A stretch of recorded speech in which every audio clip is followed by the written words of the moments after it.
আসসালামু আলাইকুম। সংবাদে আপনাদের সবাইকে স্বাগত জানাচ্ছি। আমি ফিরোজ তোহা। শুরুতেই আরবে কেবলস সংবাদ শিরোনাম জানিয়ে দেব এই মুহূর্তে হাতে পাওয়া সর্বশেষ গুরুত্বপূর্ণ আপডেট বাংলা সংবাদ। শুরুতেই থাকছে সচিবালয়ের কর্মকর্তারাই আগুন লাগিয়েছেন দাবি ইশরাকের।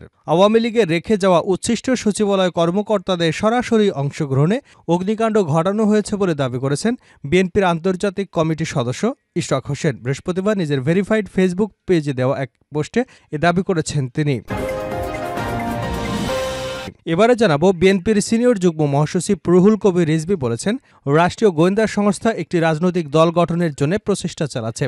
কারা নির্বাচিত হবে রাষ্ট্রীয় গোয়েন্দা সংস্থাগুলো যদি তা নির্ধারণ করে দেয়, তাহলে এই আত্মত্যাগের কী দাম থাকবে। জানাবো ৫ মন্ত্রণালয়ের সব নথি পুড়ে ছাই। দেশের প্রশাসনিক প্রাণকেন্দ্র সচিবালয় ৭ নম্বর ভবনে ৬ থেকে ৯ম তলা পর্যন্ত ৪টি ফ্লোর পুড়ে গেছে। এতে ৫ মন্ত্রণালয়ের সব নথি পুড়ে ছাই হয়ে গেছে। সরজমিনে পুড়ে যাওয়া ভবনটিতে দেখতে গিয়ে এমন চিত্রই ফুটে উঠেছে। এদিকে সারা দেশে জাহাজ ধর্মঘট শুরু। চাঁদপুর সহ সারা দেশে অনির্দিষ্টকালের জাহাজ ধর্মঘটের ডাক দিয়েছে পণ্যবাহী লাইটার জাহাজ শ্রমিকরা। জাহাজের 7 মার্ডারের ঘটনায় মোহাম্মদ ইরফান ছাড়াও আরও খুনি রয়েছে দাবি করে তাদের অতি দ্রুত গ্রেপ্তারের দাবিতে এই ধর্মঘট ডাকা হয়েছে। বৃহস্পতিবার রাত 12টা 1 মিনিট হতে এই অনির্দিষ্টকালের ধর্মঘট শুরুর কথা জানিয়েছেন বাংলাদেশ নৌযান শ্রমিক ফেডারেশনের নেতা মোহাম্মদ হারুনা রশিদ। এবারে থাকছে দেশে ফিরে ঐক্যবদ্ধ হবার আহ্বান ব্যারিস্টার রাজ্জাকের। শেখ হাসিনা সরকারের ক্রমাগত চাপে দেশ ছাড়ার প্রায় এক যুগ পর দেশে ফিরলেন সুপ্রিম কোর্টের সিনিয়র অ্যাডভোকেট ও জামায়াত ইসলামের সাবেক সহকারী secretary general barrister Abdur Razzaq. বৃহস্পতিবার হজরত শাহজালাল আন্তর্জাতিক বিমানবন্দরে নেমে দেশ পুনর্গঠনে জাতিকে ঐক্যবদ্ধ হওয়ার আহ্বান জানান তিনি। এবং সর্বশেষ জানাবো আন্তর্জাতিক সংবাদ। ভারতের সাবেক প্রধানমন্ত্রী মনমোহন সিং আর নেই। 92 বছর বয়সে না ফেরার দেশে পাড়ি জমালেন ভারতের সাবেক প্রধানমন্ত্রী ও দেশটির সাবেক প্রধান বিরোধী দল কংগ্রেসের প্রবীণ নেতা মনমোহন সিং। বৃহস্পতিবার দেশটির স্থানীয় সময় 9টা 51 মিনিটে দিল্লির all India institute of medical সায়েন্সে শেষ নিঃশ্বাস ত্যাগ করেন তিনি। মৃত্যুকালে তার বয়স হয়েছিল 82 বছর।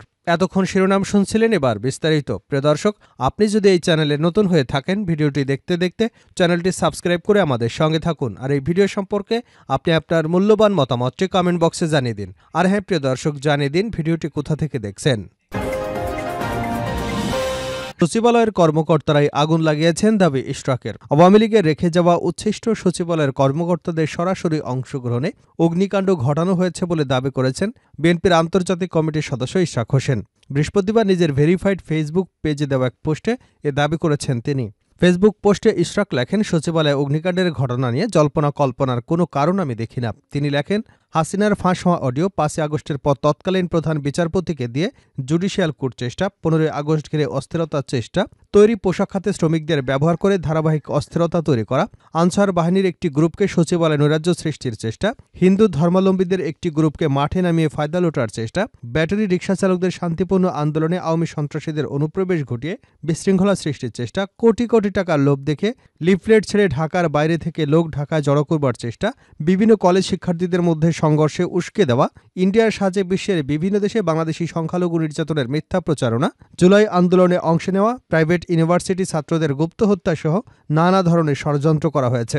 বিএনপির এই নেতা লেখেন, আমি শতভাগ নিশ্চিত এই অগ্নিকাণ্ড পতিত আওয়ামী লীগের রেখে যাওয়া উচ্ছিষ্ট সচিবালয়ের কর্মকর্তাদের সরাসরি অংশগ্রহণে ঘটানো হয়েছে।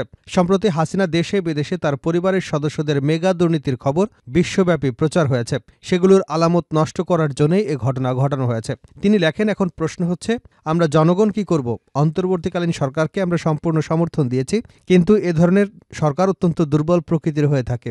আইন শৃঙ্খলা নিয়ন্ত্রণ, প্রতিনিয়ত নতুন নতুন ষড়যন্ত্র, তাদেরকে একার পক্ষে মোকাবিলা করা সম্ভব নয়। হয় সরকারকে অবিলম্বে বিএনপি সহ অন্যান্য রাজনৈতিক দলের পরামর্শে সহযোগিতা গ্রহণ করতে হবে, না হয় তালিকা তৈরি করে আমাদেরকে এই দোসরদের আটক করে গুলিস্তান 0 পয়েন্টে মঞ্চ বানিয়ে জুতাপেটা করতে হবে। ইশরাক হোসেন আরও লেখেন, দল যদি কেবল মৌখিক নির্দেশনা দেয়, বাংলাদেশের শত্রু এবং ভারতীয় রাজাকারদের নাম ভোলায় ছাড়তে 2-4 দিনের বেশি সময় লাগবে না। এটার জন্য আমাদের দক্ষিণ ঢাকা এবং পুরান ঢাকার লোকজনই যথেষ্ট। রাষ্ট্রীয় গোয়েন্দা সংস্থা একটি রাজনৈতিক দল গঠনের চেষ্টা চালাচ্ছে রিজভী। বিএনপির সিনিয়র যুগ্ম মহাসচিব রুহুল কবির রিজভী বলেছেন, রাষ্ট্রীয় গোয়েন্দা সংস্থা একটি রাজনৈতিক দল গঠনের প্রচেষ্টা চালাচ্ছে। কারা নির্বাচিত হবে রাষ্ট্রীয় গোয়েন্দা সংস্থা যদি তা নির্ধারণ করে দেয় তাহলে আত্মত্যাগের কী দাম থাকবে? বৃহস্পতিবার ঢাকা রিপোর্টার্স ইউনিটিতে আলোচনা সভায় তিনি এসব কথা বলেন। রুহুল কবির রিজভী বলেন, ভারত গণতান্ত্রিক দেশ হয়ে শেখ হাসিনাকে আশ্রয় দেয় কিভাবে? পরিকল্পিতভাবে বাংলাদেশ নিয়ে ভারত অপপ্রচার চালাচ্ছে। ভারতের নীতি শেখ হাসিনার মাধ্যমে দেশে বাস্তবায়নের চেষ্টা করছে। শেখ হাসিনা পালিয়ে যাবার পর পরিবর্তিত দেশকে শুধুমাত্র ভারত ছাড়া সবাই স্বীকৃতি দিয়েছে। তিনি আরও বলেন, শেখ হাসিনার কালাকানুনের বিরুদ্ধে বিএনপি সহ অনেক দলের আত্মত্যাগ অস্বীকার করা যাবে না।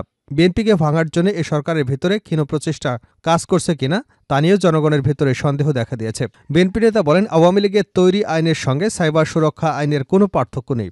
সাইবার সুরক্ষা অধ্যাদেশের যে রুটটি দেখছি তাতে ভালো কিছু নেই। সরকার গুরুত্বপূর্ণ নথি চাওয়ার পরে সচিবালয়ে আগুন, জনগণের মধ্যে প্রশ্ন দেখা দিয়েছে। মন্ত্রণালয়ের সব নথি পুড়ে ছাই। দেশের প্রশাসনিক প্রাণকেন্দ্র সচিবালয় ৭ নম্বর ভবনের ৬ থেকে ৯ তলা পর্যন্ত ৪টি ফ্লোর পুড়ে গেছে। এতে ৫ মন্ত্রণালয়ের সব নথি পুড়ে ছাই হয়ে গেছে।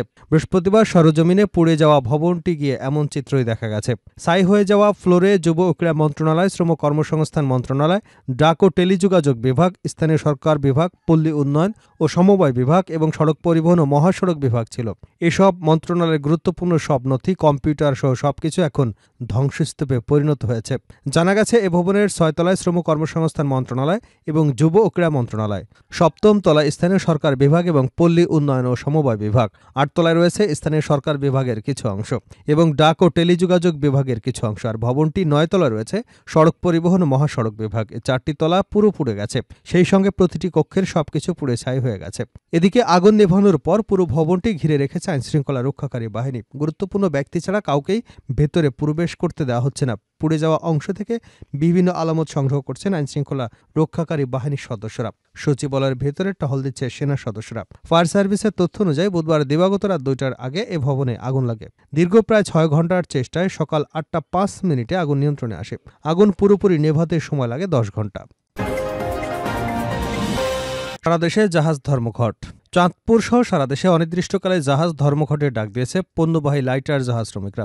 জাহাজে 7 মার্ডারের ঘটনায় মোহাম্মদ ইরফান ছাড়াও আরও খুনি রয়েছে দাবি করে তাদেরকে অতি দ্রুত গ্রেপ্তারের দাবিতে এ ধর্মঘট ডাকা হয়। বৃহস্পতিবার রাত 12টা 1 মিনিট হতে এই অনির্দিষ্টকালে ধর্মঘট শুরুর কথা জানিয়েছেন বাংলাদেশ নৌযান শ্রমিক ফেডারেশনের নেতা মোহাম্মদ হারুনা রশিদ। তিনি বলেন, তিনি বাংলাদেশে লঞ্চ লেবার অ্যাসোসিয়েশন কেন্দ্রীয় কমিটির সদস্য এবং ঢাকা চাঁদপুর লঞ্চ লেবার অ্যাসোসিয়েশনেরও সভাপতির দায়িত্বে রয়েছেন। মোহাম্মদ হারুনা রশিদ বলেন, আপাতত রাত 12টার পর থেকে পণ্যবাহী লাইটার জাহাজ শ্রমিকদের ধর্মঘট শুরু হবে। যে যেখানে আছে সেখানেই থাকবে, জাহাজ চলাচল করবে না। লোডিং আর আনলোডিং বন্ধ থাকবে, তবে যাত্রীবাহী লঞ্চ চলবে ঢাকা, বরিশাল এবং চাঁদপুর সহ অন্যান্য রুটে। এরপর আমাদের দৃষ্টি থাকবে অন্য আসামিদের ধরা হচ্ছে কিনা।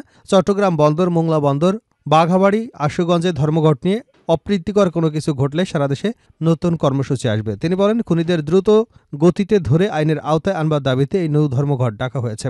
যার কথা উঠছে মোহাম্মদ ইরফান যদি সে জাহাজে উঠে এবং সবাইকে মারে, তাহলে কি করে সম্ভব লস্কর পদে থেকে ৫ থেকে ৬ মাস কাজ করে ইঞ্জিন স্টার্ট দেওয়া? এটা কোনো মতেই সম্ভব নয়। তিনি ব্যাখ্যা দিতে গিয়ে বলেন, যদি মেনেও নেই ওই ইরফান ইঞ্জিন একাই স্টার্ট দিল, সে কি করে আবার গ্রিজও কন্ট্রোল করলো, আবার 2 থেকে 3 ঘন্টা জাহাজও চলল এবং খালেও নিয়ে গেল, আবার নোঙ্গরও উঠিয়েছে, নোঙ্গরে উঠিয়ে জাহাজ আবার খালে নিয়ে এঙ্কার করেছে। একজন ব্যক্তির পক্ষে কি করে এত কাজ করা সম্ভব? তিনি আরও বলেন, একটি জাহাজে গ্রিস এবং ইঞ্জিনে অনেক লোকের প্রয়োজন।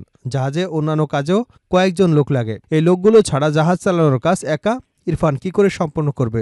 একজনের পক্ষে এসব কি করে সম্ভব?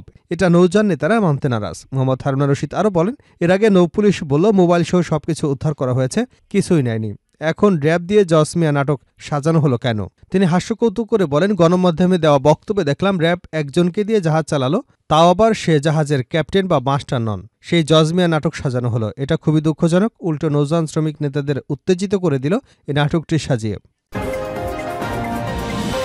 সর্বশেষ জানাবো আন্তর্জাতিক সংবাদ। ভারতের সাবেক প্রধানমন্ত্রী মনমোহন সিং আর নেই। 92 বছর বয়সে না ফেরার দেশে পাড়ি জমালেন ভারতের সাবেক প্রধানমন্ত্রী ও দেশটির প্রধান বিরোধী দল কংগ্রেস প্রবীণ নেতা মনমোহন সিং। বৃহস্পতিবার দেশটির স্থানীয় সময় 9টা 51 মিনিটে দিল্লির all India institute of medical সায়েন্সে শেষ নিঃশ্বাস ত্যাগ করেন তিনি।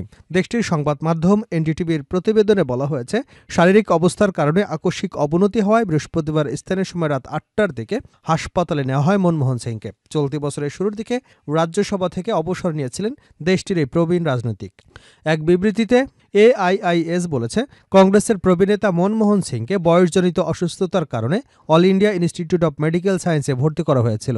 বৃহস্পতিবার হঠাৎ করেই নিজ বাড়িতে জ্ঞান হারিয়ে ফেলেছিলেন তিনি। হাসপাতালে আনার পর চিকিৎসকদের সব প্রচেষ্টা সত্ত্বেও তার জ্ঞান ফেরানো যায়নি। হাসপাতালে চিকিৎসকরা রাত ৯টা ৫১ মিনিটে তাকে মৃত ঘোষণা করেন।